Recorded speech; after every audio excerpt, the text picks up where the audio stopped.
The House Select Committee investigating the January 6th assault on the Capitol will hold another hearing this afternoon, and there are new allegations about the wife of Supreme Court Justice Clarence Thomas. CBS News has confirmed the committee obtained emails between Ginny Thomas and conservative lawyer John Eastman. He played a key role in efforts to pressure then Vice President Pence to block the congressional certification of Joe Biden's victory.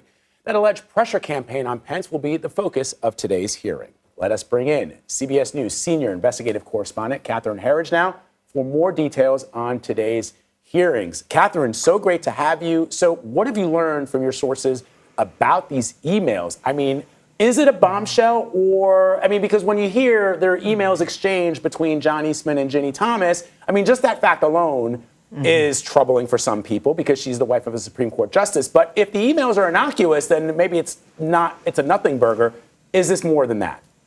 Well, Vlad, you're going to the heart of the issue. I have not independently reviewed the contents of those emails.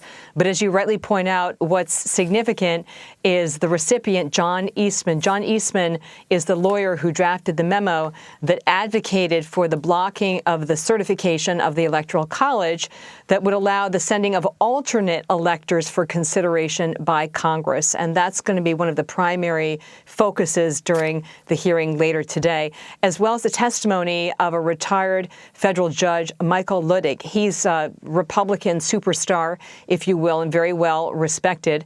And he was brought in as an informal advisor by then Vice President Mike Pence and his team to assess the constitutional responsibilities of the certification and what was really required of him on January 6th.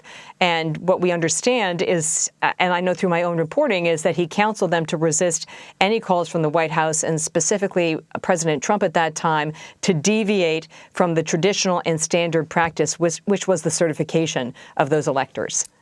You spoke to Vice President Pence's former chief of staff, Mark Short, about his testimony before the panel. What did he share with you? Well, Mark Short told me that he gave about 8 hours of testimony or a deposition before committee investigators, and he told them that they, the vice president's team, were very clear on January 6th what their constitutional responsibilities were. And he said to me that there was nothing more un-American than the idea that a single individual would decide an American election. He said that's why we had a revolution with the British, is that there would not be a king in this country. It would be decided by the people. And he also emphasized to me that an idea that the 1,000 people that swarmed and mobbed the Capitol on that day, he said they just don't represent, in his view, the 75 million people who voted Republican in the 2020 election. But if there's one detail about the conversation that really stands out, it's when he was with the vice president and they went into that secure area. And he described how the Secret Service were there with their guns drawn and communicated to the team they felt it was no longer safe to stay in the building and that they had a car waiting outside. And Mark Short said that the vice president indicated to the Secret Service that he was unwilling to leave the building because he understood that once he left the building, it would at the very least delay the certification of the Electoral College. And in Mark Short's words, then the mob would have won that day. You know, it is remarkable. I mean, I know the former vice president has spoken about his confidence that he did his duty, he did his constitutional responsibility. But, you know, if the vice president would just himself explain what he feels, knowing that there was a mob outside that had put together a noose and the threat that he was under, as you see him being escorted, would that testimony be? It would be very moving. But I guess, you know, there are people still in the Trump universe that are afraid to cross the former president. Let me ask you about something else, Catherine. Yesterday, the House panel released this video of Georgia Republican Congressman Barry Loudermilk giving a tour of the Capitol on January 5th. Now, what's significant about that is one of the men on that tour was then spotted on video the next day threatening members of Congress as Ryder marched towards the Capitol. You hear him clearly on video saying, Pelosi, Nadler, AOC, we're coming for you. What is Loudermilk's response to these videos, and do you know if these videos will be presented during the committee hearings?